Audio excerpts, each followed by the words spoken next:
সম্মানিত ভিউয়ার্স, বানারীপাড়ার সন্ধ্যা নদীর পশ্চিম জনপদের দন্ত রোগীদের জন্য পাইকারি বাজারে দি সিটি ডেন্টাল কেয়ার দন্ত চিকিৎসক আলামিন নিয়ে এসেছে মুখ ও দাঁতের আধুনিক চিকিৎসা ব্যবস্থা। আর নয় বরিশাল বানারীপাড়া, এবার বাইশেরিতেই হবে দাঁতের আধুনিক চিকিৎসা।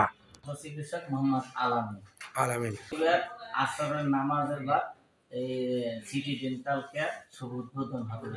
আচ্ছা, আপনার এখানে কি কি ধরনের সুবিধা পাওয়া যাবে চিকিৎসার? এখানে দাঁত তোলা, দাঁত স্কিলিং করা, দাঁতের ক্যাপ করা, তারপরে ফিলিং করা এবং আঁকা বাঁকা দাঁত সোজা করা।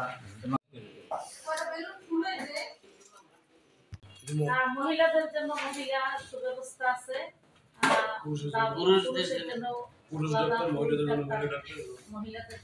আপনার নাম কি? Audio Jungle.